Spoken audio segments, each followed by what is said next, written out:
আসসালামু আলাইকুম। কী অবস্থা সবার? তো আমরা গতকালকে ক্যাটাগরি 2 শেষ করছিলাম। ওখানে একজন প্রশ্ন করছিল যে ভাই একক ভেক্টরের মান এক একক, কিন্তু আমরা যে একক ভেক্টরটা নির্ণয় করছিলাম ওর মান তো এক একক আসে নাই, আপনি একটু এটা দেখাই দিন। তো দেখো ওখান থেকে তাহলে আমরা শুরু করি। তাহলে ক্যাটাগরি কত ছিল? ক্যাটাগরি আমাদের 2 ছিল। টপিকস কী ছিল? Unit vector. তো মনে করো আমাদের কাছে একটা ভেক্টর রয়েছে a equal 2i plus 3j minus 4k। এখন বলা হলো এই ভেক্টরের একক ভেক্টর নির্ণয় করো। একক ভেক্টর নির্ণয়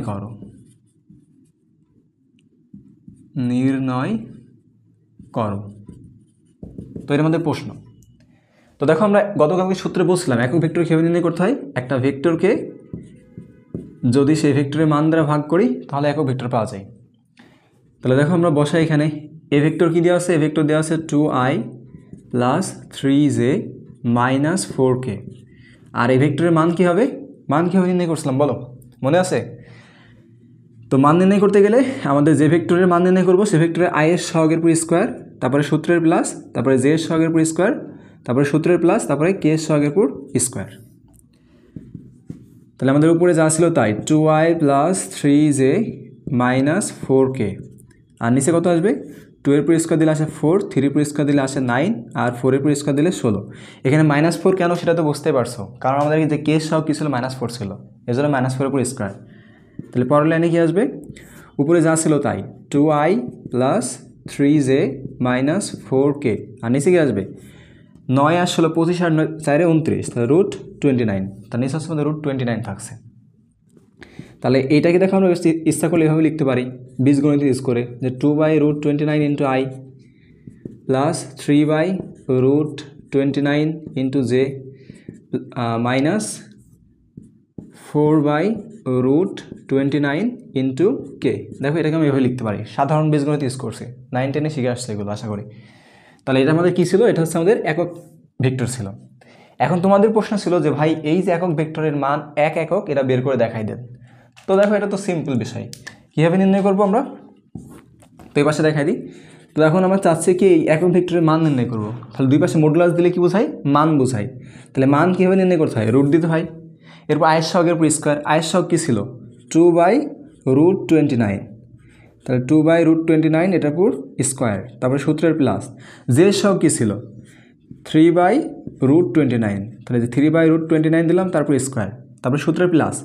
তারপরে কী হবে? কেস সহগ। তো কেস সহগ দেখো কত? -4/√29 এরপর হোল স্কোয়ার। তা দেখো পরের লাইনে কী আসে? তাহলে আমাদের 2 এর পুরো স্কোয়ার মানে 4/29 প্লাস 3 পুরো স্কোয়ার দিলে 9, আর √29 পুরো স্কোয়ার দিলে 29, আর -4 পুরো স্কোয়ার দিলে হয় +16, আর নিচে হচ্ছে √29 পুরো স্কোয়ার দিলে শুধু 29। তাহলে পরের লাইনে লসাগু করো। তাহলে 29 লসাগু, তাহলে 4 প্লাস 9 প্লাস 16। তাহলে মান কত আসবে বলো? 9 আর 4 13 আর 16 29। তাহলে √29/29, 29 আছে ক্যালকুলেশন করলে 1 আসে, আর 1কে রুট করলে কত আসে? 1 আসে। দেখো এই যে একক ভেক্টরের মান কত আসলো? এক আসলো। তাহলে যে কোনো একক ভেক্টর হোক না কেন সেই একক ভেক্টরের মান অবশ্যই কী আসবে? 1 আসবে। তাহলে আশা করছি যে গতদিন যে প্রশ্নটা ছিল যে একক ভেক্টরের মান এক একক, সেটা কেন একক হয় বুঝতে পারছো। এখন থেকে তাহলে তোমরা নির্ণয় করে দেখাইতে পারবা। তাহলে আমরা ক্যাটাগরি 3 শুরু করি। তাহলে আজকে শুরু হবে কি আমাদের? ক্যাটাগরি 3। ক্যাটাগরি 3তে আমরা কী শিখব? ক্যাটাগরি 3 টপিকস থাকবে হচ্ছে দুইটা ভেক্টর লম্ব হওয়ার শর্ত। দুইটি ভেক্টর লম্ব হওয়ার শর্ত কি সেটা আমরা দেখব। লম্ব হওয়ার শর্ত। তো ধরে নিলাম যে আমার কাছে একটা ভেক্টর রয়েছে পি, আর এই পি ভেক্টরের সাথে লম্ব বরাবর আমরা অপর একটা ভেক্টর বিবেচনা করছি, সেটা হচ্ছে কিউ। আমরা বলে দিচ্ছি কি পি ভেক্টরের সাথে কিউ ভেক্টর কেমন অবস্থা আছে? লম্ব অবস্থায় আছে। তাহলে দুইটা ভেক্টরের মধ্যবর্তী কোণ কত ডিগ্রি? 90 ডিগ্রি। এখন দেখো গত দিনে অর্থাৎ প্রথম লেকচারে আমরা দেখছিলাম যে দুইটা ভেক্টর এর ডট গুণনের সূত্র দেখছিলাম। দুইটা ভেক্টর ডট গুণনের সূত্র কী ছিল? যে ভেক্টর দ্বয়ের ডট গুণন করলে কী পাওয়া যায়, ওই ভেক্টর দ্বয়ের মান ইন্টু তাদের মধ্যবর্তী কোণের কোসাইন, ঠিক না? এখন দেখো এই যে দুইটা ভেক্টর পি আর কিউ, এই দুইটা ভেক্টরের মধ্যবর্তী কোণ কত ডিগ্রি, 90 ডিগ্রি। তাহলে আমি বলতে পারি যে এখানে থিটার মান কত, থিটা ইকুয়াল 90 ডিগ্রি। থিটা যদি 90 ডিগ্রি হয় তাহলে আমরা যেখানে বসাই দিই, তাহলে পরের লাইনে কী লেখা যাবে, পি কিউ কজ 90। এখন দেখো কজ 90-র মান কত, কজ 90-র মান কিন্তু 0। তাহলে এখানে কী হবে, পি কিউ ইন্টু 0, এই 0-র সাথে কোনো কিছু গুণ করলে কী হয়, 0 হয়। তাহলে আলটিমেটলি কী থাকছে, 0। তাহলে আমি ফাইনালি কী বলতে পারি, অতএব P dot Q equal to কী পাওয়া গেল, 0 পাওয়া গেল। তো দেখো এটা হচ্ছে আমাদের সূত্র বা শর্ত, যেটাই বলতে পারো যে দুইটা ভেক্টর লম্ব হওয়ার শর্ত কি, তাদের ডট গুণফলের মান 0 আসবে। কীভাবে আসলো, এই যে এখানে আমরা দেখাই দিয়েছি। তাহলে যদি 2 মার্কের খ নম্বরের প্রশ্ন আসে তাহলে এভাবে দেখাই দেবা, আর এই সূত্র নিয়ে তো আমরা এখন ম্যাথ করবো।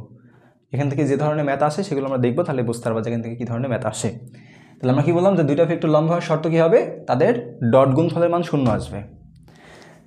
তাহলে আসলে আমরা এখান থেকে ম্যাথ করি। তাহলে দুইটা ভেক্টর লম্ব হওয়ার শর্ত আমরা কী পেলাম, ভেক্টর দ্বয়ের ডট গুণফলের মান 0 হবে। ওকে, এখন মনে করো যে আমরা ম্যাথ দেখি, আমাদের কাছে একটা ম্যাথ দিয়েছে, মনে করো এমন যে পি একটা ভেক্টর যার মান 2i plus 3j minus K, আর কিউ অপর একটা ভেক্টর যার মান হচ্ছে 4i minus mj plus 8k। আমাদের কাছে প্রশ্ন বলছে ভেক্টর দ্বয় লম্ব হলে m এর মান নির্ণয় করো। পি ও কিউ ভেক্টর দ্বয় লম্ব হলে, ভেক্টর দ্বয় লম্ব হলে m এর মান কত, বা m এর মান নির্ণয় করো। m এর মান নির্ণয় করো, তো এরকম ধরো প্রশ্ন যে পি কিউ পরস্পর লম্ব হলে, ভেক্টর দ্বয় লম্ব হলে m এর মান কত হবে। তাহলে আমরা কি বলবো, তাহলে আমরা আগে লিখবো যে আমরা কি জানি বলো, আমরা জানি হচ্ছে পি ও কিউ, যেহেতু ওরা বলে দিয়েছে পরস্পর লম্ব, তাহলে পি ও কিউ ভেক্টর দ্বয় লম্ব হওয়ায়, ভেক্টর দ্বয় লম্ব হওয়ায় তাদের ডট গুণফলের মান 0 হবে, অর্থাৎ P dot Q equal to কী আসবে, 0 আসবে, ঠিক না? এটা তো দেখে আসলাম কিছুক্ষণ আগে, এই যে এখানে।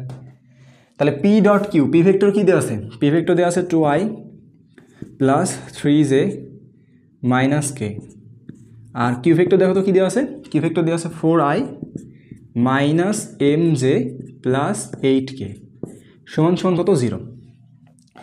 তো গতকালকে আমরা ডট গুণ শিখছিলাম, বলো ডট গুণ কীভাবে করতে হয়। তাহলে যে আয়ের সহগ, প্রথম ভেক্টরের আয়ের সহগের সাথে দ্বিতীয় ভেক্টরের আয়ের সহগ, তাহলে প্রথম ভেক্টরের আয়ের সহগ আছে 2 আর দ্বিতীয় ভেক্টরের আয়ের সহগ রয়েছে 4। তারপর সূত্রে প্লাস, প্রথম ভেক্টরের জের সহগ 3 আর দ্বিতীয় ভেক্টরের জের সহগ মাইনাস m, মাইনাস থাকলে অবশ্যই মাইনাস বিবেচনা করতে হবে। তারপর প্লাস, প্রথম ভেক্টরের কে সহগ -1, দ্বিতীয় ভেক্টরের কে সহগ 8 ইকুয়াল 0, ঠিক আছে না? তাহলে পরের লাইনে কী আসবে, 4 দুগুণে 8 মাইনাস এ মাইনাস আর এই প্লাসে মাইনাস, তাহলে 3m, আর এখানে মাইনাস এ প্লাস এ মাইনাস আর সাথে 8, তাহলে হচ্ছে এটা হবে হচ্ছে -8 ইকুয়াল 0। তো দেখো এই মাইনাস +8 আর -8 কত আসে, 0 আসে, তাহলে -3m আর 0 তো বসানোর প্রয়োজন নেই, ইজিক্যাল টু 0। তাহলে এখান থেকে m এর মান কত বসানো যায়, m ইজিক্যাল টু -3m বেশি বার করো, তাহলে 0/-3, 0কে কোনো কিছু দ্বারা ভাগ করলে কি আসে, মান 0ই আসে। তাহলে আলটিমেটলি আমাদের m এর মান কত আসছে, 0। তাহলে যদি এই যে কিউ এর ক্ষেত্রে আমার যে m ছিল, এই m এর মান যদি 0 হয় তাহলে দুইটা ভেক্টর পরস্পর লম্ব হবে। তাহলে যদি এরকম কোনো প্রশ্ন করে যে দুইটা ভেক্টর দিয়ে রাখছে, আমাদের বলে রাখলো যে দুইটা ভেক্টর লম্ব হলে m এর মান নির্ণয় করো, অর্থাৎ যে একটা আননোন দিয়ে রাখবে, এই আননোনের মান বের করতে বলবে, পারা যাবে? তো আশা করছি পারা যাবে। তাহলে সেম রিলেটেড প্রশ্ন আমরা একটা নিই, এবার তোমরা নির্ণয় করবা। মনে করো দেওয়া আছে λi প্লাস 3λj প্লাস মনে করো দেওয়া আছে 9k, এটা দিয়ে রাখছে। সেম প্রশ্ন যে ভেক্টর দ্বয় লম্ব হলে m এর মান নির্ণয় করো, দেখো তো কত আসে, নিজে চেষ্টা করো আগে। তাহলে আমরা কী করবো, আগে বলে দেবো যে আমরা জানি দুইটা ভেক্টর লম্ব হওয়ার শর্ত হচ্ছে তাদের ডট গুণফলের মান 0। এবার ডট গুণফলটা নির্ণয় করব, তাহলে 2i plus 3j minus K, এটা ছিল P vector dot Q vector কত আলফা আই প্লাস আলফা না এটা lambda, lambda I plus 3 lambda J plus 9কে ইকুয়াল কত 0। তাহলে পরের লাইনে ক্যালকুলেশন করলে কত আসবে, এই 2কে এই ল্যামদা দ্বারা গুণ করলে 2 ল্যামদা প্লাস এই 3কে এই 3 ল্যামদা দ্বারা গুণ করলে 9 ল্যামদা আর মাইনাস 1কে 9 দ্বারা গুণ করলে -9 ইকুয়াল 0। তাহলে মান কত আসবে 9 2 11 11 ল্যামদা মাইনাস 9 ইকুয়াল 0। তো ফাইনাল আসবে 11 ল্যামদা, ওই 9 পাশে পার করে দিলাম, তাহলে মাইনাস ছিল ওপাশে গেলে প্লাস, তাহলে ল্যামদা ইকুয়ালটা কত আসবে, ল্যামদা ইকুয়ালটা আসবে 9/11। তো দেখো এটা আমাদের অ্যান্সার। তা যদি দুইটা ভেক্টর দেয় আর যদি লম্ব হয় বলে রাখে, তাহলে আমরা শর্ত দিয়ে মান বের করতে পারি। এখন দেখো এই যে আমাদের ল্যামদা আমি এইভাবে লিখি, কিন্তু আমাদের বইগুলোতে এভাবে দেওয়া আছে, তুমি যেভাবে ইচ্ছা লিখতে পারো আর কি, এখানে মার্ক কাটে না, বাট আমার এইভাবে লিখে অভ্যাস হয়ে গেছে, তো আমি এটাই মনে করে রেখে দিয়েছি। তো যাই হোক, তাহলে আমাদের এই টাইপের ম্যাথ দিলে পারা যাবে। তাহলে আমরা আরেকটা ম্যাথ নিব, সেম মনে করো যে প্রশ্ন থাকবে, শুধু আমরা ডাটা চেঞ্জ করে দেবো। মনে করো নিলাম পি একটা ভেক্টর, এটা দেওয়া আছে এআই প্লাস দেওয়া আছে 4j প্লাস 3k, এ একটা ভেক্টর, আর কিউ আর একটা ভেক্টর যেখানে দেওয়া আছে এআই মাইনাস 2j, না এটা প্লাসই দিলাম, প্লাস 2j, আর হবে হচ্ছে আমাদের এখানে মনে করো মাইনাস 3k দিলাম, তাহলে 3 3 9 মাইনাস 918। ঠিক আছে, তো মনে করো এই দুটো ভেক্টর দেওয়া আছে, তো বললো যে এই দুটো ভেক্টর লম্ব হলে এম এর মান নির্ণয় করো, এম এর মান, এবার এর মান বললো, মনে করো যে এর মান নির্ণয় করো, যে দুইটা ভেক্টর যদি লম্ব হয় তাহলে এই যে এখানে যে এ আননোন রয়েছে, এখানে একটু মিস্টেক আছে, এটা 2aj হবে, তাহলে এখানে যে মনে করো যে এর মান রয়েছে বা এখানে এর মান রয়েছে, এগুলো নির্ণয় করতে হবে। তো দেখো আমরা জেনে বুঝে এটাকে একটা দ্বিঘাত সমীকরণ দিয়েছি, তাহলে আমরা কী করবো, ওই বাংলা কথাটা আগে লিখবো যে আমরা জানি দুইটা ভেক্টর লম্ব হওয়ার শর্ত হচ্ছে তাদের ডট গুণফলের মান 0। এবার লেখার পর আমরা মনে করো ক্যালকুলেশন করবো, তাহলে পি এর মান কত, পি ভেক্টর কী ছিল A I plus 4j plus 3k dot Q vector কত ছিল A I plus 2aj minus 3k equal কত 0। ঠিক আছে না? তাহলে পরের লাইন কী আসবে, পরের লাইনে আসবে হচ্ছে আমাদের এর সাথে গুণ করলে a স্কোয়ার, 4-এর সাথে এটা গুণ করলে +8 আর 3-এর সাথে -3 গুণ করলে -9 ইকুয়াল 0। তো দেখো আমাদের এই যে দ্বিঘাত চলে আসছে, তাহলে দ্বিঘাত আসলে কী করতে হয়, মিড টার্ম করতে হয়। তাহলে কত আসবে a স্কোয়ার মাইনাস, এটা প্লাস আছে এখানে মাইনাস হয়েছে না, তাহলে +9a মাইনাস 9 ইকুয়াল 0। তো দেখো আমরা প্রথম থেকে a কমন নিতে পারি, তাহলে a +9 আসে, আর এখান থেকে -1 কমন নিলে a +9 আসে ইকুয়াল 0। তাহলে আমরা কী করতাম, এখান থেকে a +9 কমন নিয়ে নিতাম, নিলে আমাদের কী থাকে a -1 ইকুয়াল 0। তাহলে আমরা এই পাশে আসি, তাহলে আমাদের হয় a +9 ইকুয়াল 0 হবে, অথবা কী হবে, অথবা a -1 ইকুয়াল 0 হবে। তাহলে এই ইকুয়াল টু পাওয়া যাচ্ছে -9 আর এই ইকুয়াল টু আসছে কি 1। তাহলে দেখো এই দুটো ভেক্টর যদি পরস্পর লম্ব হয়, তাহলে সেই ক্ষেত্রে আমি এর মান 9 বসালেও হবে, এর মান 1 বসালেও হবে, যে কোনো একটা বসালে হবে। তাহলে দ্বিঘাত দিক আর যেভাবে দিক না কেন আমরা শর্ত বসা দিলে আমাদের অ্যান্সার চলে আসবে। এখন দেখো এই ম্যাথটাকে আমরা একটু কঠিন করতে পারতাম, কীভাবে, জাস্ট মনে করো এখানে একটা প্লাস দিয়ে দিছি, এই -3k এর কাছে আমরা +3k নিলাম, তাহলে +3k নিলে এখানে কী আসতো, এখানে +3k আসতো। এবার দেখো ইকুয়েশনটা নির্ণয় করলে কেমন আসে, তাহলে কী আসতো আমাদের পরের লাইন আসতে হচ্ছে a স্কোয়ার 4 × 8 প্লাস 8a আর আসতে হচ্ছে কত 3 × 9, তাহলে +9 ইকুয়াল 0, এটা আসতো। এখন দেখো তো এটা সলভ করা যায় কি না, এটা সলভ করতে গেলে আমাদের কী আসবে, দেখো দেখি একটু চেষ্টা করে পারা দেখি না, a স্কোয়ার +8 +9 রয়েছে। তো দেখো আমরা যদি 9-এর নির্ণয় করি, উৎপাদক নির্ণয় করি, তাহলে 1 × 9 3 × 3 আর কিন্তু নির্ণয় করা যায় না, আর কিন্তু 9-এর উৎপাদক নাই। কিন্তু এই যে দুইটা থেকে এই যে 9 আর 1 এই দুটো বিয়োগ করলে অবশ্য 8 হয়, এটা কি মিলছে? আচ্ছা তোমাদের মনে হতে পারে যে উৎপাদক তো হচ্ছে যেভাবে যে a স্কোয়ার +9a - a নিলাম +9 ইকুয়াল 0 নিলাম, তাহলে তো ভাই আসছে, মিড টার্ম তো করা যাচ্ছে, করো আরেক লাইন করো, দেখো কি আসে। তাহলে এখান থেকে মনে করো এ কমন দিলা, কমন দিলে কি আসে a প্লাস 9 মাইনাস 1 কমন দিলাম মনে করো, তাহলে a মাইনাস 9 ইকুয়াল 0। ভাই দেখো তো কি আসছে, এখানে প্লাস 9 এখানে মাইনাস 9, তার মানে কি ক্যালকুলেশন সম্ভব না। কারণ আমি পরের লাইনে কী করতাম, এখান থেকে কমন নিতাম হচ্ছে a প্লাস 9 আর এখান থেকে a প্লাস 9 কমন দিতাম, কিন্তু এখানে কি আছে, এখানে a মাইনাস 9 আছে, তার মানে কি ক্যালকুলেশন সম্ভব হবে না। এটা কেন সম্ভব হয় নাই, কারণ দেখো আমার মিড টার্মের নিয়ম কী থাকে, মিড টার্মের নিয়ম বলে যে আমার যদি এখানে প্লাস থাকে, এখানে যদি প্লাস থাকে তাহলে আমি যে মিড টার্মটা ইয়াটা করছি ভাঙছি, অর্থাৎ a square plus 9a minus a plus 9 equal 0, অর্থাৎ এখানে প্লাস থাকলে আমাদের এই দুইটা হয় প্লাস, দুইটাই প্লাস হবে অথবা দুইটাই মাইনাস হবে, কিন্তু আমাদের কি আসছে, একটা প্লাস একটা মাইনাস আসছে, তার মানে এটা মিড টার্ম করা যাবে না। তাহলে এখন তোমাদের প্রশ্ন আসতে পারে, বিষয়টা কি বুঝতে পারছো? আমি বললাম কি, যদি এই কনস্ট্যান্টের আগে যদি প্লাস থাকে তাহলে সেক্ষেত্রে আমি মিড টার্ম করার ফলে এই যে মাঝে এ যুক্ত যে টার্মটা থাকবে, তাহলে এই দুইটা টার্ম হয় দুইটাই মাইনাস হওয়া লাগবে অথবা দুইটাই প্লাস হওয়া লাগবে, কিন্তু এখানে কি আসছে, একটা প্লাস একটা মাইনাস আসছে, তার মানে কি এটা হবে না। তাহলে এটা কি সলভ করা যাবে না? তোমাদের কাছে তো একটা প্রশ্ন হতে পারে যে ভাই তাহলে এটা সলভ করবো কীভাবে? তো দেখো আমাদের তো দ্বিঘাত অর্থাৎ কোয়াড্রেটিক ইকুয়েশন জানা আছে। কোয়াড্রেটিক ইকুয়েশন কী ছিল, যে ax স্কোয়ার প্লাস bx প্লাস সি ইকুয়াল যদি 0 হয়, তাহলে এই সমীকরণের মান আমরা কীভাবে নির্ণয় করতাম মনে আছে? তো দেখো আমরা x ইজিক্যাল টু কীভাবে নির্ণয় করতাম, minus B plus minus root B square minus 4ac by 2a, এই সূত্র ইউজ করতাম, ঠিক না? তাহলে এই সূত্র ইউজ করে আমরা যে দ্বিঘাত সমীকরণের মান বের করতাম, যে কোনো দ্বিঘাত সমীকরণের ক্ষেত্রে যদি মিড টার্ম না হয় তাহলে আমরা কী করি, এই সূত্র ইউজ করি। তাহলে এখানে ইউজ করে দাও, এখানে জাস্ট কি এক্সের কাছে মনে মনে এই বিবেচনা করো যে এই স্কোয়ার, এটা মনে করো এক্স স্কোয়ার আছে, 8x আছে, আর বাকিতে সব সেম রয়েছে। তাহলে এই ইজিক্যাল টু কী আসবে, মাইনাস বি, বি এর কাছে কী হবে 8 আসবে, তাহলে যে minus 8 plus minus B square, তাহলে বি হচ্ছে 8, 8 এর উপর স্কোয়ার মাইনাস 4 সূত্রের 4 ইন্টু এ হচ্ছে এই স্কোয়ারের সহগ, এ স্কোয়ার সহগ কিছু নাই মানে 1, আর সি হচ্ছে কনস্ট্যান্ট 9, আর নিচে কী হবে 2a, তাহলে এ কী হবে, এ ছিল হচ্ছে কি এই যে এ স্কোয়ারের সহগ, মানে স্কোয়ার যার উপর থাকবে তার সহগ, তাহলে স্কোয়ার যার উপর থাকবে তার সহগ কি কিছু নাই মানে 1। পরের লাইনে কী আসবে বলো, তাহলে minus 8 plus minus root 8 8 64 minus 4 নাম 36 আর নিচে 2, এটা ক্যালকুলেশন করলে মান কত আসে, নিচে থাকলো 2, তাহলে উপরে থাকলো মাইনাস 8 প্লাস মাইনাস 64 থেকে 36 বিয়োগ করো, বিয়োগ করলে কত থাকে, তাহলে 28, ঠিক আছে, 6 14 8 4, ঠিক আছে, রুট 28। তো দেখো আমাদের এখান থেকে এর দুইটা মান আসবে, একটা হচ্ছে a equal to minus 8 plus root 28 by 2, আর একটা আসবে হচ্ছে a equal to minus 8 minus root 28 by 2, এই দুইটা হচ্ছে আমাদের অ্যান্সার।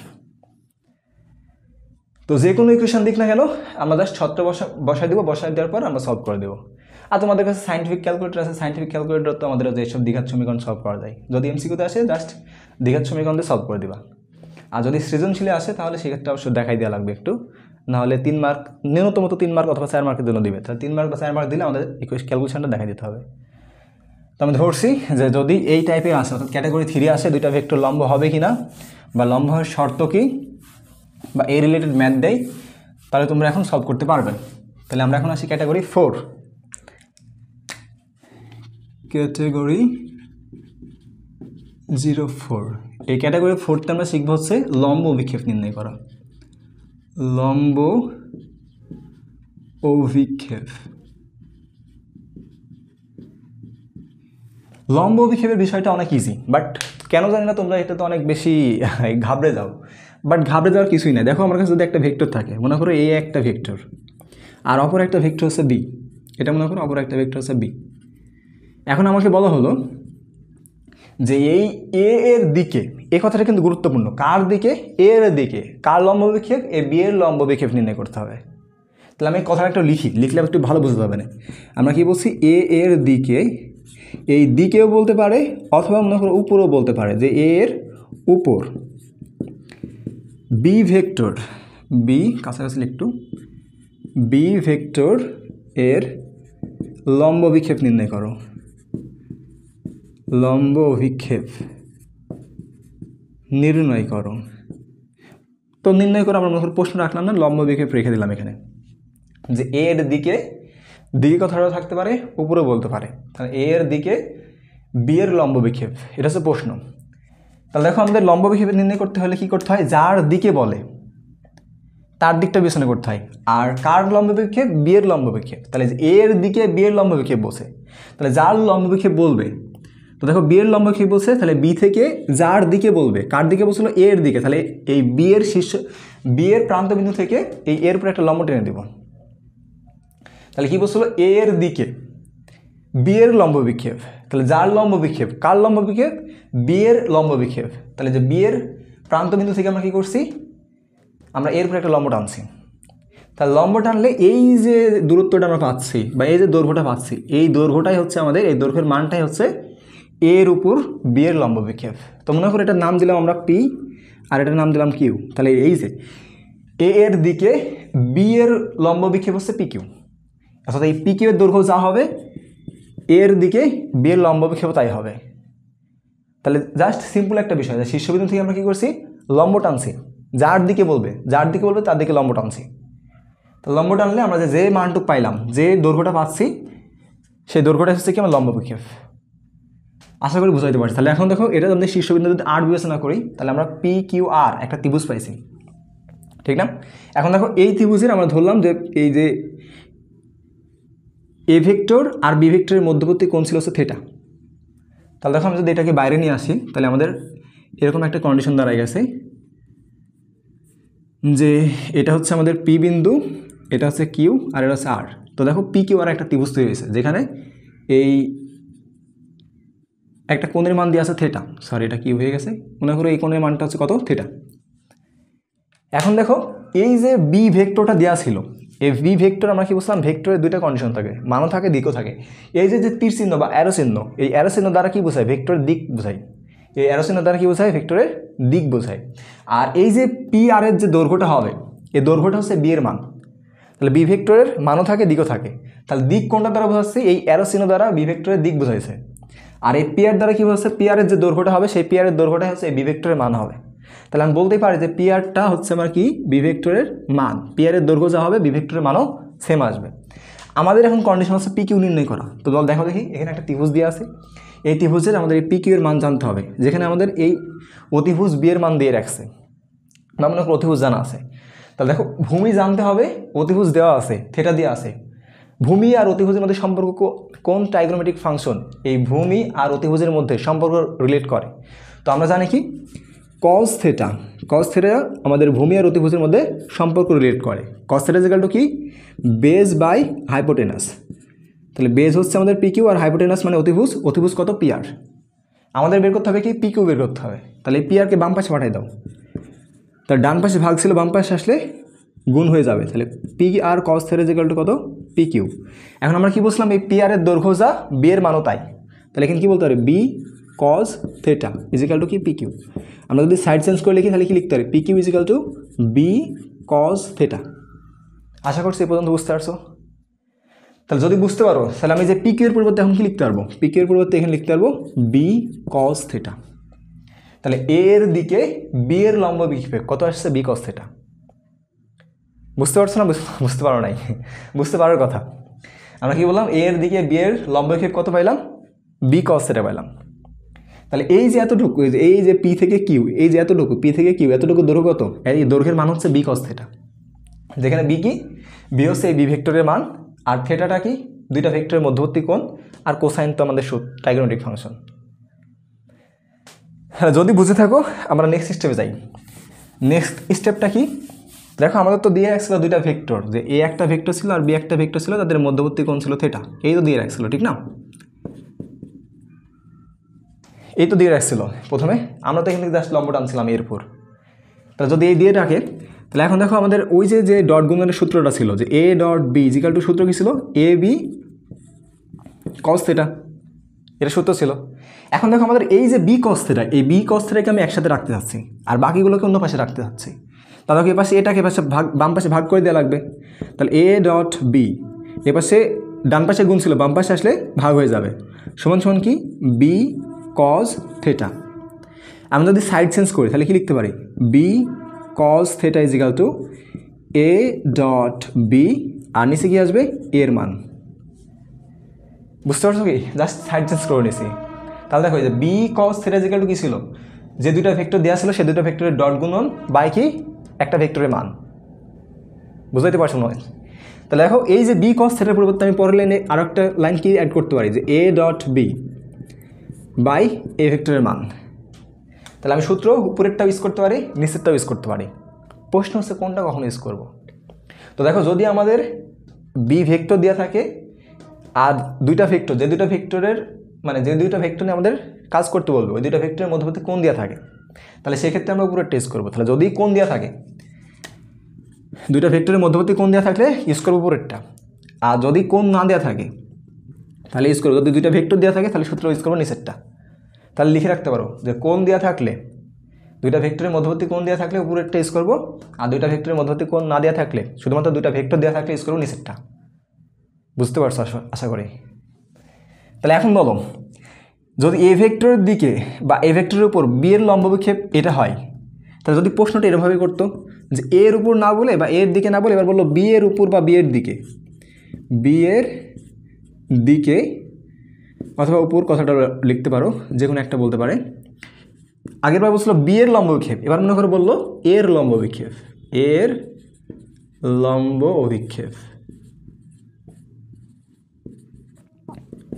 বলো কি হবে?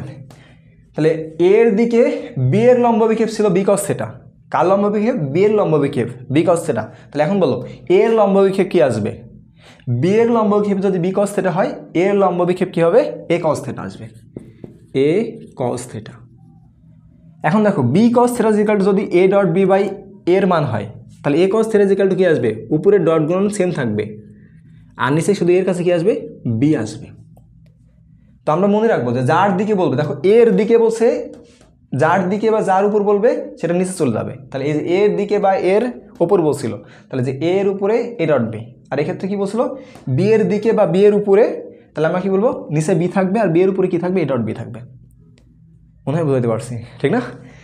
কি বলছিলাম যে টেকনিকটা এরকম মনে রাখবো, মানে সূত্র তো এটা, কিন্তু টেকনিকটা যদি ভুলে যায়, যেখানে এ হবে না বি হবে, এ হবে না বি হবে, তাহলে দেখবো কার দিকে বলছে, যার দিকে বলবে তাকে নিচে দিব। এখানে যখন বি এর দিকে বলছিল, বিকে নিচে দিয়েছি। তাহলে দুইটা যদি আমাদের ভেক্টর দেয় আর যদি লম্ব বিক্ষেপ নির্ণয় করতে বলে, তাহলে আমরা এইগুলো বের করে দেখাতে পারবো আশা করে। আমরা কি বললাম? এই সূত্র কখন ইউজ করবো? এই থিটারটা ইউজ করবো কখন? যখন আমাদের থিটা দেওয়া থাকবে তখন উপরেরটা ইউজ করবো, আর যদি থিটা না দেওয়া থাকে, দুইটা ভেক্টর দেওয়া থাকে, তাহলে ইউজ করবো নিচেরটা। তো ম্যাথ দেখি আরও বেশি ইজি হবে না।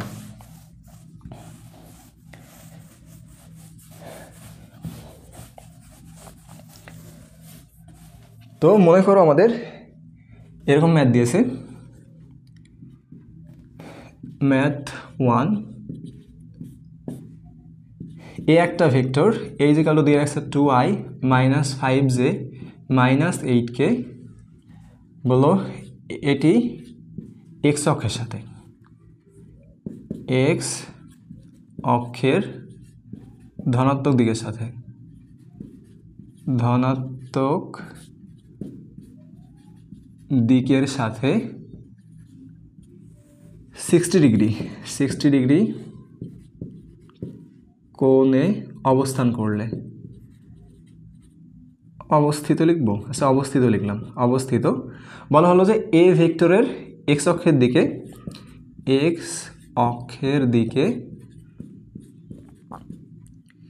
এ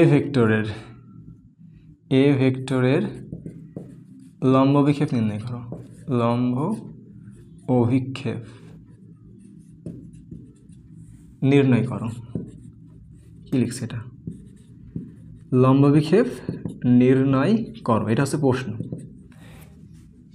তো দেখো আমাদের কিন্তু অ্যাঙ্গেল দিয়ে রাখছে, তাহলে আমরা কি বলবো? সিম্পলি বলবো যে এক্স অক্ষের দিকে এ ভেক্টরের লম্ব বিক্ষেপ, এ এর লম্ব অভিক্ষেপ। তাহলে বলো যেহেতু থিটা দিয়ে আছে, কোনটা সূত্র ইউজ করবো? কার লম্ব বিক্ষেপ? এর লম্ব বিক্ষেপ। তাহলে কি আসবে? এ কস থিটা আসবে। এটা কি হচ্ছে? এ ভেক্টরের মান। তাহলে দেখো এ ভেক্টরের মান সাইডে নির্ণয় করি আমরা। এ ইকুয়াল টু দেওয়া ছিল কত? 2i। তাহলে আমাদের কি হবে? i এর সহগের উপর স্কোয়ার প্লাস দেওয়া ছিল 5j, তাহলে j এর সহগের উপর স্কোয়ার মাইনাস 5j এর উপর স্কোয়ার প্লাস k এর সহগ কি ছিল? -8 এর উপর হোল স্কোয়ার। তাহলে মান কি আসবে বলো? 4 প্লাস 5 এর উপর মাইনাস 5 এর উপর স্কোয়ার দিলে 25 আসে, -8 এর উপর স্কোয়ার দিলে 64 আসে। তাহলে হিসাব করলে কত আসবে? 64 আর 64 আর 25, তাহলে যোগ করলে আসে হচ্ছে আমাদের 89, আর তার সাথে যোগ করলে 4 93 আসে। যদি আমি ক্যালকুলেশন ভুল না করি তাহলে এর মান আসবে 93।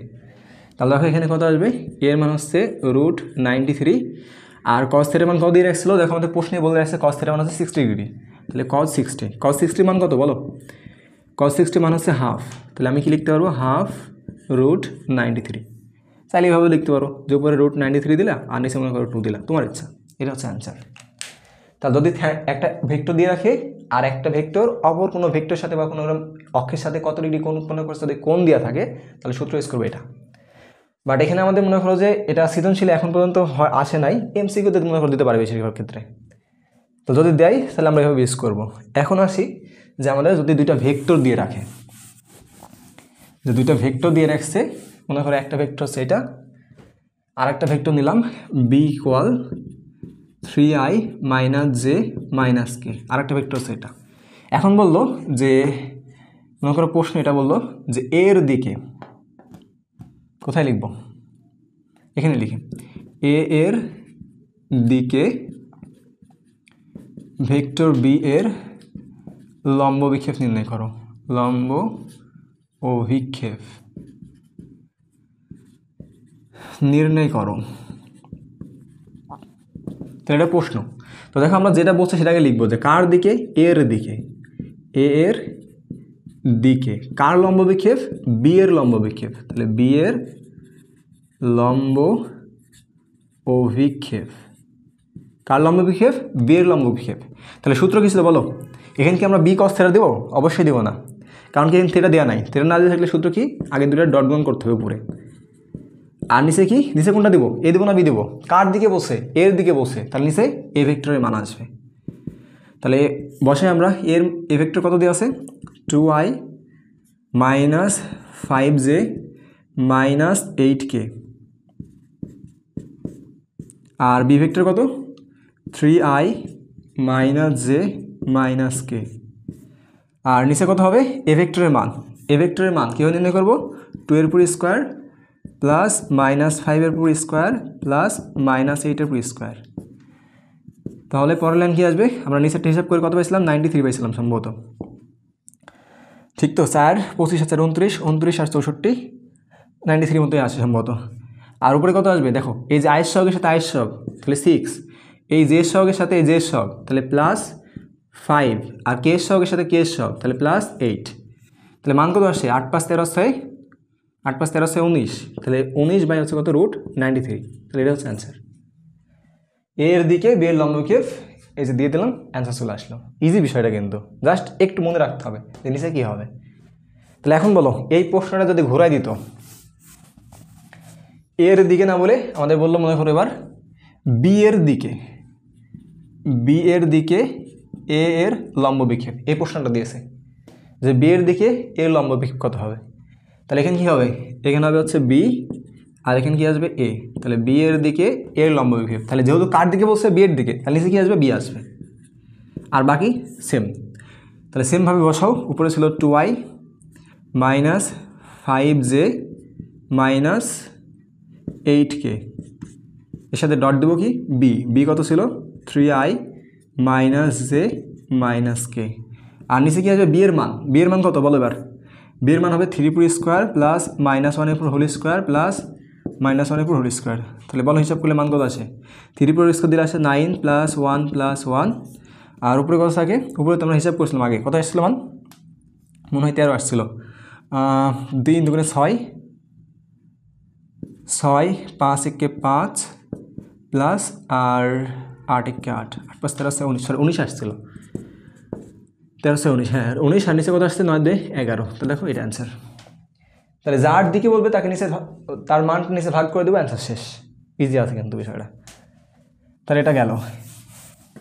এখন দেখো এই লম্ব বিক্ষেপেরই কনসেপ্টটা আমাদের অ্যাকচুয়ালি আমরা কী করছিলাম, এই একটা ভেক্টর নিয়েছিলাম আর একটা ভেক্টর নিয়েছিলাম, তো এদিকে একটা ভেক্টর ছিল এ, এদিকে একটা ভেক্টর ছিল বি, আমরা কি বলছিলাম এর দিকে বি এর লম্ব বিক্ষেপ, তখন এই যে যার দিকে বসলো তার দিকে লম্ব টেনে দিয়েছিলাম, ঠিক না। তো যদি কন্ডিশনটা এরকম থাকতো যে মনে করো আমাদের এই এক্স অক্ষ আর এটা হচ্ছে মনে করো ওয়াই অক্ষ, এরকম একটা ভেক্টর দিয়ে দিল আমাদের, যে একটা ভেক্টর পি, আচ্ছা পি কিউ না দিয়ে আমরা মনে করে দিলাম শুধুমাত্র এই ভেক্টরটা হচ্ছে পি ভেক্টর, এরকম দিয়ে রাখছে যে এক্স অক্ষ ওয়াই অক্ষের মাঝে একটা ভেক্টর রয়েছে পি ভেক্টর। এখন তোমাকে বললো এই পি ভেক্টরের লম্ব বিক্ষেপ নির্ণয় করতে হবে, তাহলে কি করব? এখন তার মনে করো যে এই বিন্দু আর এক্স অক্ষ কানেক্ট করা নাই, মানে একসাথে যুক্ত নাই, এটা উপরের দিকে রয়েছে, দিতেই পারে ওদের ইচ্ছা। তাহলে এই ভেক্টরের লম্ব বিক্ষেপ কী হবে বলো? পি ভেক্টরের লম্ব বিক্ষেপ কীভাবে নির্ণয় করবো? তো কোনো বিষয় না, দেখো ওখানে কী ছিল, একটা তো অ্যাটাচ ছিল, এক্ষেত্রে এই যে একটা বিন্দু দুইটা, মানে এই বিন্দুটা দুইটা ভেক্টরের ক্ষেত্রেই কমন বিন্দু ছিল, কমন পয়েন্ট ছিল, ঠিক না? এর জন্য আমরা এখান থেকে লম্ব টানি নাই, লম্ব টানলেও মনে করো যে বোঝা যেত না, কিন্তু এখানে অ্যাকচুয়ালি শর্ত অনুসারে লম্ব হয়।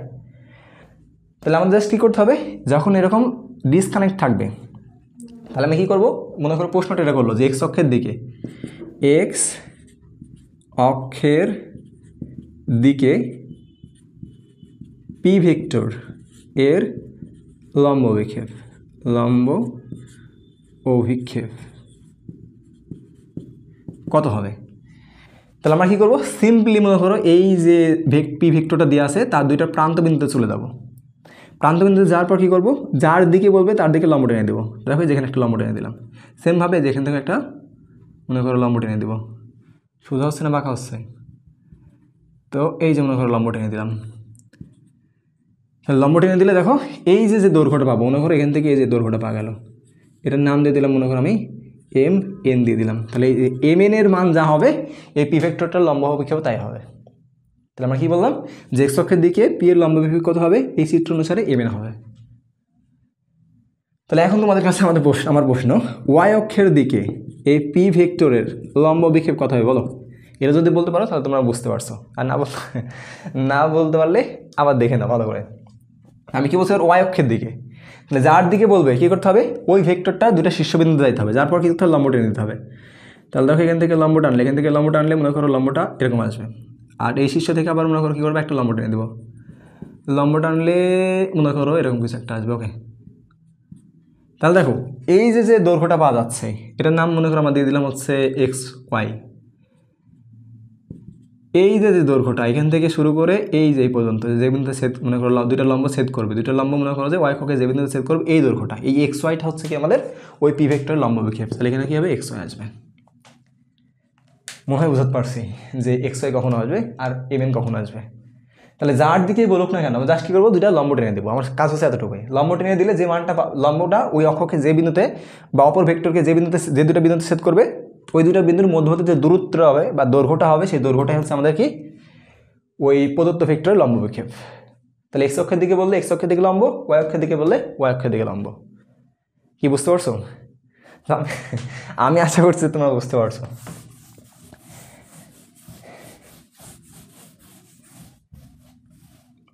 তাহলে ক্যাটাগরি 4 গেল লম্ব বিক্ষেপ, এবার আসবে আমাদের ক্যাটাগরি 5। তাহলে ক্যাটাগরি 5, ক্যাটাগরি 5 হচ্ছে আমরা শিখবো দিক কোসাইন নির্ণয় করা, দিক কোসাইন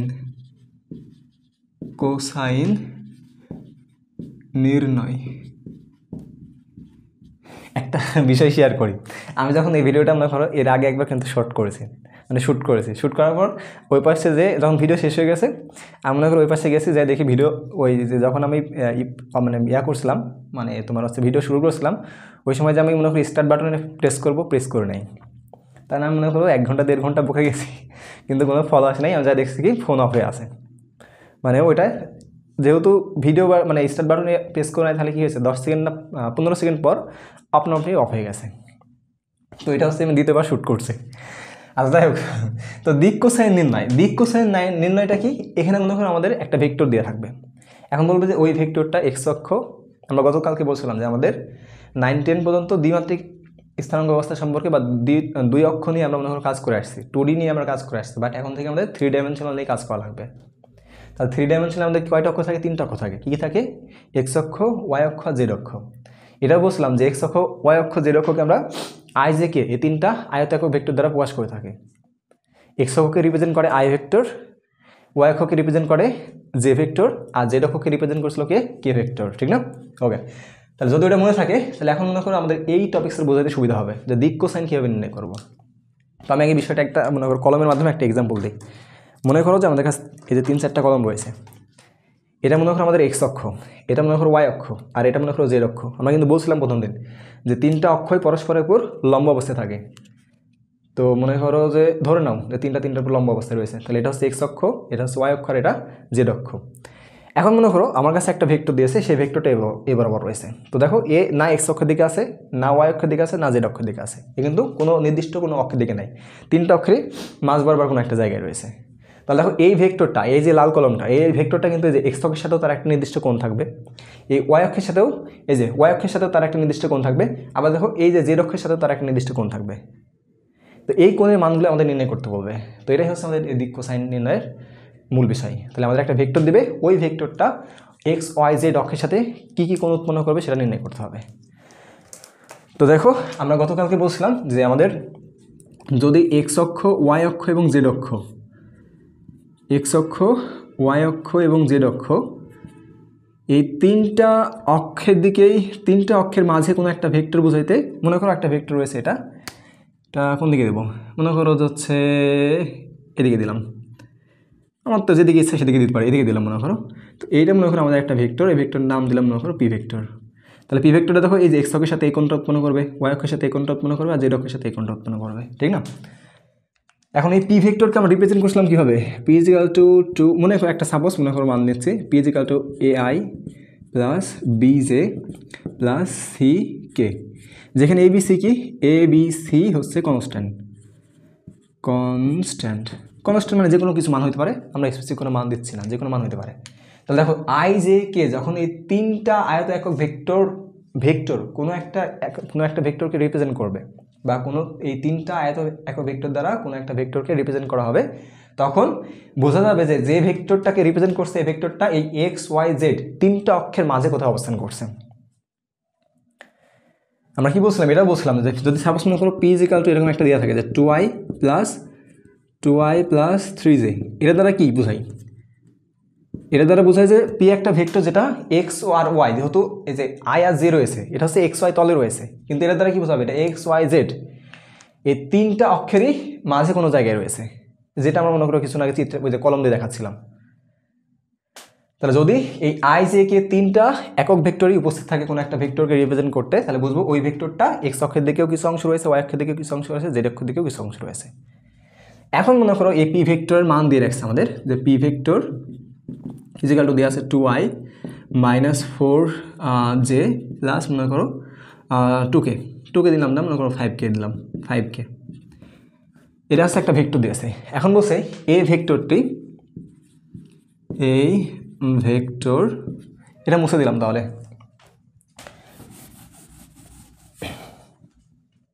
প্রথম প্রশ্ন মনে করে বললো যে এক্স অক্ষের সাথে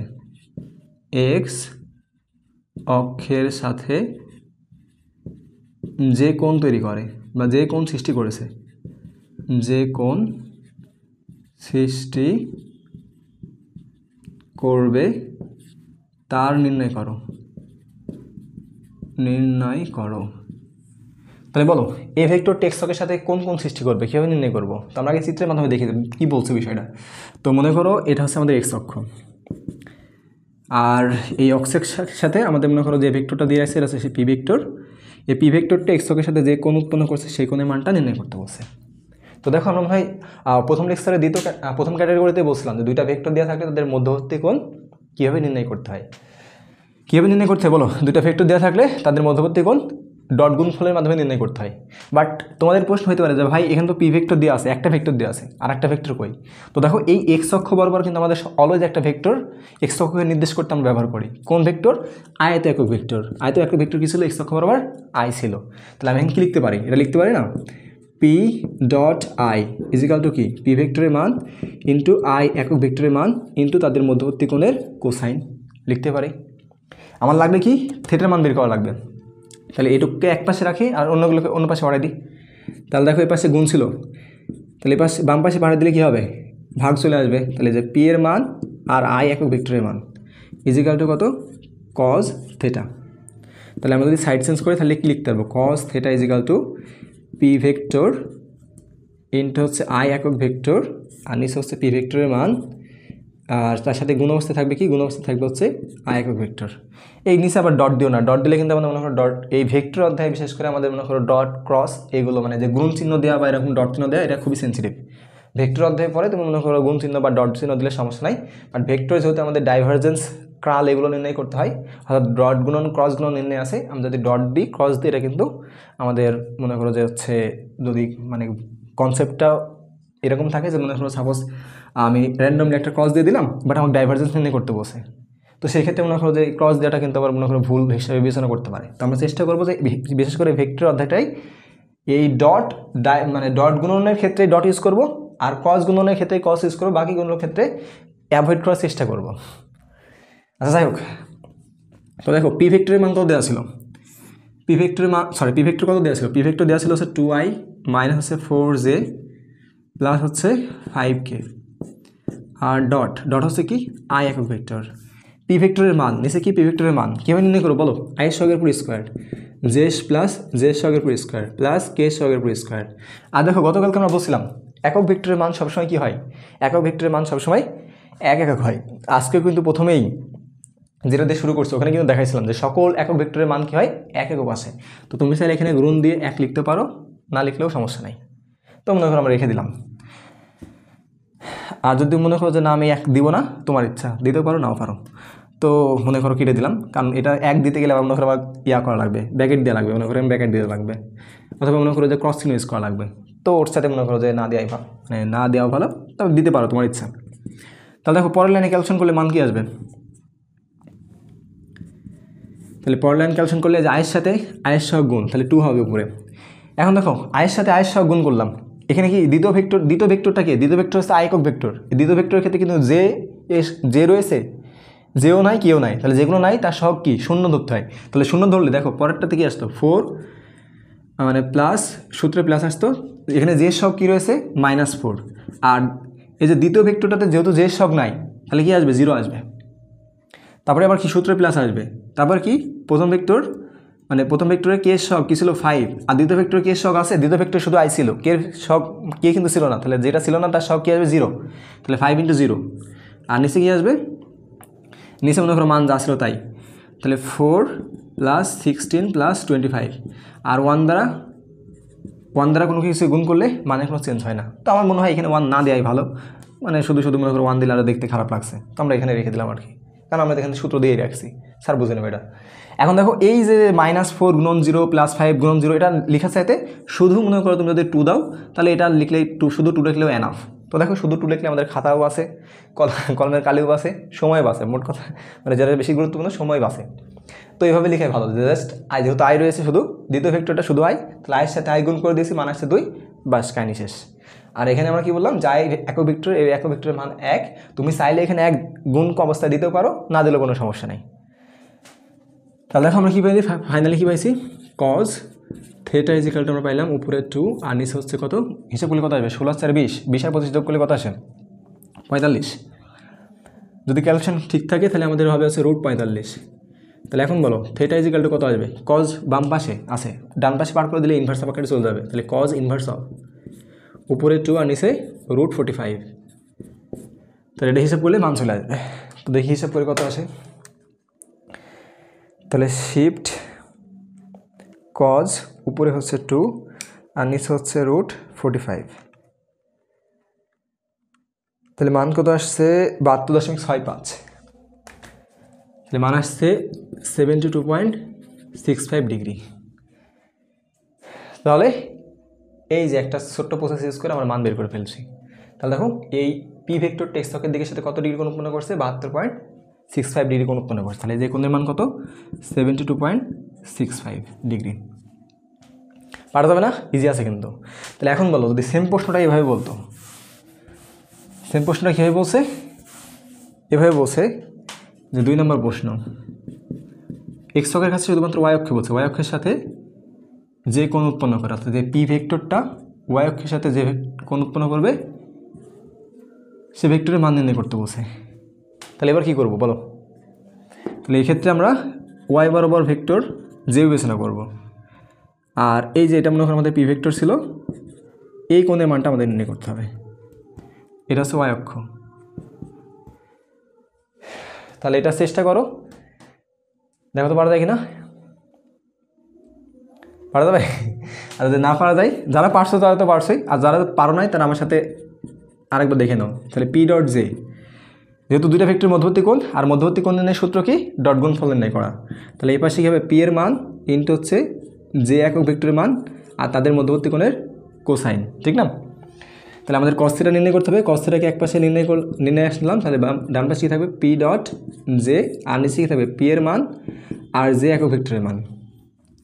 তাহলে পরের লাইন কী আসবে, পরের লাইন আসবে হচ্ছে 2i minus 4j plus 5k, আর এর সাথে গুণ হবে কি, গুণ হচ্ছে ডট জে, আর নিচে কী থাকবে, পি ভেক্টরের মান। পি ভেক্টরের মান আগে কত হিসেবে পড়ছিলাম, ভুলে তো গেছি। তাহলে 2 এর পুরো স্কোয়ার প্লাস মাইনাস 4 এর পুরো স্কোয়ার প্লাস 5 এর পুরো স্কোয়ার, ঠিক আছে তো? ঠিক আছে, আর সাথে 1 আর লিখলাম না, তাহলে তুমি 1 লিখতে পারো গুণ চিহ্ন দিয়ে, তো আমি লিখলাম না, দেখতে খারাপ লাগছে। এবার জের সাথে জের গুণ করলে -4 উপরে, আর নিচে কত থাকবে, 4 আর 16 আর 16 4 20 আর 45 ছিল, রুট 45। ওকে, তাহলে দেখো আমাদের cos θ ইজিক্যাল টু পাওয়া গেছে হচ্ছে -4/√45। তাহলে এখন বলো, তাহলে cos θ যদি এটা আসে, তাহলে θ ইজিক্যাল টু কী হবে? তাহলে এই কসটাকে ডান পাশে পার করে দাও, cos ডান পাশে পার করলে কী হয়, cos ইনভার্স আকারে আসে, তাহলে cos ইনভার্স অফ -4/√45। তাহলে এটা হিসাব করলে আমাদের মান আসবে। তাহলে হিসাব করে দেখে আমাদের মান কত আসছে, তাহলে শিফট cos উপরে হচ্ছে -4 আর নিচে কত, √45 মান আসছে হচ্ছে কত আসছে, এটা বলতে হচ্ছে না, মান আসছে 126.6। তাহলে মান হচ্ছে 126.6 এত। তাহলে যে এই কোণটার মান কত, এই কোণটার মান হচ্ছে 126.6। তাহলে এখন তোমাদের একটা কাজ থাকবে, কাজ কি, কাজ হচ্ছে 3 নম্বর প্রশ্ন। 3 নম্বর প্রশ্ন আমাদের মনে করো বলছে যে জেড অক্ষের সাথে যে কোণ সৃষ্টি করে তা নির্ণয় করো। তো তুমি এটা নির্ণয় করো, আর যেহেতু আজান দিচ্ছে, আজানটা শেষ হইতে আমি একটু ব্রেক নিয়ে নিই। আজান শেষ। তো দেখো আমরা কি বলছিলাম, যে জেড অক্ষের সাথে যে কোণ সৃষ্টি করে তা নির্ণয় করতে হবে। তাহলে বলো কার অ্যান্সার কত আসছে। তাহলে আমরা কি করব, যে সূত্র দিয়ে দেব যে পি জেড অক্ষের দিকে একক ভেক্টর কি। তাহলে আমরা এখানে একটু চিত্রটা আঁকাই, যে এটা ছিল আমাদের পি ভেক্টর, আর এই বরাবর আমাদের থাকে হচ্ছে জেড ভেক্টর, মানে জেড অক্ষ, আর জেড অক্ষের দিকে একক ভেক্টর কী থাকে, কে থাকে। তাহলে আমাদের এই কোণের মানটা নির্ণয় করতে বলছে। তো দেখো আমরা যে জেড অক্ষ কিন্তু এভাবে আঁকাইতাম, যে এক্স অক্ষ এটা ওয়াই অক্ষ, এটা এক্স অক্ষ, এটা জেড অক্ষ, এই যে সে জেড অক্ষ। তাহলে আমাদের এই কোণের মানটা নির্ণয় করতে হবে। তাহলে আমি কী করবো, পি ডট কে নির্ণয় করবো, ইজিক্যাল টু কি, পি ভেক্টরের মান ইন্টু হচ্ছে কি কে একক ভেক্টরের মান আর তাদের মধ্যবর্তী কোণের কোসাইন, এটা হচ্ছে কজ। ওকে, তাহলে cos theta equal to P dot K, আর নিচে হচ্ছে কি পি ভেক্টরের মান আর কে একক ভেক্টরের মান। তাহলে পি ডট কে, তাহলে পি এর মান, পি ভেক্টর কী ছিল, 2i minus 4j plus 5k, তার সাথে ডট দিব কি আমরা, কে ডট দিব, তাহলে কে ডট, আর নিচে কি আসবে, নিচের মান দেখো, পি এর মান আমরা আগে কিন্তু নির্ণয় করছি, আর নির্ণয় করলাম না, পি এর মান ছিল √45, আর এই যে কে একক ভেক্টরের মান তো এক একক, দেওয়ার প্রয়োজন নেই। তাহলে এখানে শুধু কী থাকবে, কে এর সাথে কে এর গুণ হবে, কে এর সাথে কে এর গুণ হলে কত পাচ্ছি আমরা, উপরে থাকছে 5 আর নিচে থাকছে √45 আর বাম পাশে কজ থেটা। তাহলে আমাদের যেহেতু থেটা মান বের করতে হবে, কজটাকে ডান পাশে বার করতে হবে। তাহলে বলো থেটা ইজিক্যাল টু কত আসবে, কজ ইনভার্স অফ 5 বাই হচ্ছে কত, √45। তো এটা হিসাব করলে মান কত আসে, তাহলে শিফট কজ ইনভার্স অফ উপরে হচ্ছে 5, নিচে হচ্ছে আমাদের √45, মান আসছে 41.85। তাহলে মান কত আসছে, 41.85 এত ডিগ্রি, এটা অ্যান্সার। তাহলে পারা যাবে আশা করছি। এখন দেখো, এখন এই প্রশ্নটা যদি এমসিকিউতে আসে, তাহলে তো এত কিছু করার সময় নেই আমাদের। তাহলে আমরা সেই ক্ষেত্রে কী করবো, এমসিকিউর জন্য, তাহলে ফর এমসিকিউ, তাহলে এমসিকিউর ক্ষেত্রে কী করবো, দেখো আমাদের এখানে কী করছিলাম অ্যাকচুয়ালি, এই যে যখন এটা কী ছিল, থেটা জেড ছিল, মানে জেড অক্ষের সাথে সৃষ্ট কোণ বিবেচনা করছিলাম, ঠিক না। তা দেখো জেড অক্ষের সাথে যখন কোণ বিবেচনা করছিলাম, তখন দেখো কার সাথে গুণ হয়েছে, জেড অক্ষ বরাবর যে একক ভেক্টর ছিল, জেড অক্ষ বরাবর একক ভেক্টর কী ছিল, কে ছিল। তাহলে কে এর সাথে আমার যে ভেক্টরটা দেওয়া ছিল, সেই ভেক্টরের কে সহ গুণ করছি, ঠিক না। তাহলে দেখো আমি এভাবে বলতে পারি যে theta Z equal to cos inverse দিলাম, ইনভার্স দেওয়ার পর যেহেতু জেড অক্ষের সাথে সৃষ্ট কোণ নির্ণয় করছি, তাহলে জেড অক্ষ বরাবর একক ভেক্টর কী ছিল? জেড অক্ষ বরাবর একক ভেক্টর হচ্ছে কে ছিল। এখন দেখো আমাদের যে ভেক্টরটা দিয়ে রাখছে তার কে সব কত 5, তাহলে এখানে বসাবো কত 5, আর নিচে কী বসাবো? এই ভেক্টরটার মান বসাবো। এই ভেক্টরটার মান কত ছিল? √45। তো দেখো এই যে আমাদের লাস্ট লাইন, এই লাস্ট লাইনের সাথে যে লাইন মিলে গেছে। তার মানে কি এত কিছু করার প্রয়োজন নেই এমসিকিউর ক্ষেত্রে, জাস্ট দেখতে হবে যে কোন অক্ষের সাথে আমি কোন নির্ণয় করছি, জেড অক্ষের সাথে নির্ণয় করছি। জেড অক্ষ বরাবর একক ভেক্টর কী রয়েছে? কে রয়েছে। এই মূল ভেক্টরে কে সব কী রয়েছে? 5 রয়েছে, তাহলে উপরে হবে 5, আর নিচে হচ্ছে ভেক্টরের মান, মানে যে ভেক্টরটা দিয়ে আসছে ভেক্টরের মান। তারপরে জাস্ট অ্যান্সার নির্ণয় করলে অ্যান্সার শেষ। তাহলে বলো, যদি বলতো যে এক্স অক্ষের সাথে সৃষ্ট কোণ কত হবে, তাহলে আমরা কী করতাম? তাহলে আমরা বলতাম যে থিটা এক্স ইজিক্যাল টু আগে কজ ইনভার্স বসাইতাম, বসানোর পর এক্স অক্ষের দিকে একক ভেক্টর কী রয়েছে? আই রয়েছে। আমি দেখতাম মূল ভেক্টরে আই সব কী রয়েছে? 2 রয়েছে, তাহলে দেখো উপরে দিতাম 2, আর নিচে দেখতাম কি ওই ভেক্টরটার মান, অর্থাৎ 45। আচ্ছা শেষ। এখন তাহলে তোমরা বলো, যদি বলতো ওয়াই অক্ষের সাথে সৃষ্ট কোণ কত হবে, তাহলে থিটা ওয়াই ইজিক্যাল টু কী লিখতাম? আমরা আগে লিখতাম যে কজ ইনভার্স, তারপরে কী হবে বলো? তারপরে কী বলতাম যে এই ওয়াই অক্ষের দিকে একক ভেক্টর কি জে ছিল, তাহলে জে সব কী ছিল? মূল ভেক্টরে জে সব হচ্ছে -4, তাহলে উপরে দিতাম কি -4, আর নিচে কত? √45। ক্লোজ করে দিতাম, অ্যান্সার চলে আসতো। তো আশা করছি বুঝতে পারছো কী বলতে চাচ্ছিলাম। তাহলে এমসিকিউতে আসলে আমি শর্টকাট দিয়ে দেবো, সৃজনশীল আসলে হয় অবশ্যই এভাবে নির্ণয় করে দেখাতে হবে, ঠিক আছে? ওকে, এখন মনে করো যে প্রশ্নটা এইভাবে দিয়েছে, মনে করো গ নম্বরে দিয়েছে, বাট প্রশ্নটা দিয়েছে এভাবে যে এরকম একটা ভেক্টর দিল মনে করো। এবার মনে করো এই একটা vector a = 2y - 4j + 8k, বলো এই ভেক্টরটি অক্ষদ্বয়ের সাথে যে কোণ সৃষ্টি করে। প্রশ্ন কি? যে এই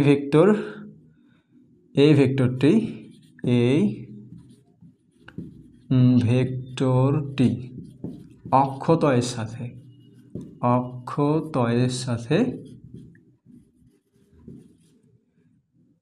যে কোণ সৃষ্টি করে, যে কোণ তৈরি করে তা নির্ণয় করো। এটা মনে হয় আমাদের প্রশ্ন করছে। তাহলে এখন দেখো আমাদের একটা প্রশ্নে কিন্তু 3টা প্রশ্ন দিয়ে রাখছে, যে একটা ভেক্টর দিয়েছে, এই ভেক্টরটা অক্ষদ্বয়ের সাথে কোণ সৃষ্টি করবে সেটা নির্ণয় করো। মনে করো প্রশ্নটা দিয়েছে গ নম্বরে অথবা ঘ নম্বরে, যে কোনোটা দিতে পারে। তাহলে এই ক্ষেত্রে মনে করো যে আমাদের ওই যে সূত্র a.b আকারে না দেখাইলেও হবে, তুমি চাইলে একটা দেখাইতে পারো সর্বোচ্চ, যে মনে করো এভাবে দেখাই দিলাম A vector dot I equal to হচ্ছে এ ভেক্টরের মান ইন্টু আয়ের মান ইন্টু কজ থিটা। এটা মনে করো একটু দেখাই দিলা যে কজ থিটা ইজিক্যাল টু আমাদের আসবে কি এ ডট আই, আর নিচে হচ্ছে কি এর মান আর একক ভেক্টরের মান। তারপর লাইনে দিলা যে cos theta equal to cos inverse of A dot I, আর নিচে হচ্ছে এ ভেক্টরের মান আর সাথে হচ্ছে কি আই একক ভেক্টর। এটা দিয়ে মনে করো যে তুমি মনে করো ক্যালকুলেশন করে দিলা যে কজ ইনভার্স অফ এর মান বসাই দিলা 2i - 4j - 8k, আর সাথে গুণ ছিল কি ইন্টু ছিল হচ্ছে আমাদের আই, আর নিচে হচ্ছে এর মান কত আসবে 2^² প্লাস -4^² প্লাস -8^², আর সাথে তো 1 একক ভেক্টরের মান তো এক একক দেওয়ার প্রয়োজন নেই। তাহলে পরের লাইনে কি আসবে? কজ ইনভার্স আপনার কত আসবে? তাহলে উপরে হচ্ছে 2, যেহেতু আই রয়েছে আয়ের সাথে আই গুণ করলে 2, আর নিচে কত আসবে 4, 16 × 20, 20 আর 64 কত আসে? 20 আর 64 84, এটা হচ্ছে অ্যান্সার। এখন দেখো তুমি যদি মানে ইচ্ছা করতা তাহলে এই যে এই লাইনটা না লিখেও এখান থেকে মনে করো যে শর্টকাট দিতে পারতা। কোন জায়গায় থেকে বলছি? এই যে এই জায়গায় থেকে মনে করো যে এটা এ পর্যন্ত আসার পরের লাইন, মানে এই যে এই নিচের লাইনটা না দিয়ে এই লাইনটা দিবা। এটা কি লিখতে পারতা? সরাসরি 2 দিয়ে দিলা, আর নিচে মনে করো দিয়ে দিলা কজ ইনভার্স ছিল, আগে কজ ইনভার্সটা দিয়ে দেবো, যে কজ ইনভার্স অফ সরাসরি উপরে 2 আর নিচে কত √84, এটা দিয়ে দিলা। সেমভাবে প্রত্যেকটা মনে করো নির্ণয় করে দিলা। তবে যদি গ নম্বর বা ঘ নম্বরে আসে, আমি সাজেস্ট করবো যদি তোমাদের মনে করো একটু সময় থাকে, দেখো এই 2 লাইন করতে খুব বেশি সময় লাগবে না, তো এই প্রসিডিউরটা ফলো করে এটা মনে করো নির্ণয় করলা, তারপরে আবার নির্ণয় করলা, দেখাই দিয়ে এটা বেটার। যদি মনে করো তোমার কাছে সময় নেই, মনে করো সময় তোমার কাছে কম, তাহলে তুমি কী করবা? ডিরেক্ট ওই শর্টকাট এমসিকিউ সূত্র দিয়ে দেবা যে theta X equal to cos inverse of, সূত্রটা বহাই দিবা যে দুইটার গুণফল কী ছিল এ ভেক্টর ডট আই, আর নিচে হচ্ছে কি এ ভেক্টরের মান ইন্টু হচ্ছে কি এ ভেক্টরের মান ইন্টু হচ্ছে আই একক ভেক্টরের মান, এটা দিয়ে দেওয়া। যদি মনে করো তোমার কাছে আরও কম সময় রয়েছে তাহলে সেই ক্ষেত্রে শুধু দেওয়া theta X equal to cos inverse of A dot I, তাহলে যে 2 বাই কত আমাদের এটার মান কত আসছিলো, এটার মান আসছিলো √84 এতটুকু দিয়ে অ্যান্সার বের করে দিয়ে আসবা। থেটা এক্স তারপরে থেটা ওয়াই দিয়ে দেবা, তারপরে থেটা জেড দিয়ে দেবা, দিয়ে মনে করো মান নিয়ে করে দেবা যদি সময় না থাকে। আর যদি সময় থাকে তাহলে একটু দেখাই দিলে বেটার হয়। যদি মনে করো যে আমাদের এত বড় ক্যালকুলেশন কোড দেখাই দিতে আমার সময় বেশি লাগবে, আমি দেখাই দিব না, তাহলে প্রথমটা অন্তত দেখাই দিও, আর দ্বিতীয়টার ক্ষেত্রে শর্টকাট দিয়ে দিও যে কজ, এখান থেকে cos theta Y equal to হচ্ছে এই লাইনটা উঠায় মনে করো যে হচ্ছে এই মানে এভাবে বলছি আমি, মানে যদি সময় মনে করো কম লাগাইতে চাও তাহলে এভাবে লিখবা যে cos theta Y equal to এই যে A dot B, A dot তখন কি আসতো, যেহেতু ওয়াই নির্ণয় করতে চাচ্ছি তাহলে আমি এখানে যে দিতাম আর নিচে হচ্ছে এ ভেক্টর আর যে ভেক্টরের মান, এই লাইনটা দিয়ে তারপরে তুমি দিয়ে দাও, উপরে হচ্ছে -4 আর নিচে হচ্ছে √84, এটা এতটুকু দেখাই দিও তাহলে হবে। তো ডিপেন্ড করবে তোমার উপর, তোমার সময় থাকলে একটু বড় করে নির্ণয় করো, যদি সময় না থাকে তাহলে তুমি শর্টকাট ইউজ করতে পারো। শর্টকাট ইউজ করলে এখন মার্ক দিয়ে দেয়। আসলে বিষয়টা কি, এখন মনে করো যদি সঠিক হয় তাহলে স্যারেরা মার্ক কাটতে চাচ্ছে না, তো তুমি মনে করো যদি শর্টকাটও দাও তাও মনে করো দেখবে যে ফুল মার্ক দিয়ে রাখছে। তবে সেফ জোনে থাকার জন্য অবশ্যই তোমার উচিত যে সম্পূর্ণ ম্যাথটা দেখাই দেওয়া আর কি। তো আজকে এই পর্যন্তই। আমি মনে করছি বা আশা করছি যে তিনটা কনসেপ্ট দেখাইছি বা ক্যাটাগরি দেখাইছি, তিনটা ক্যাটাগরি ম্যাথ বুঝতে পারছো। তারপর যদি কোনো প্রবলেম থাকে অবশ্যই জানাও। তো আজকে পর্যন্তই, আল্লাহ হাফেজ।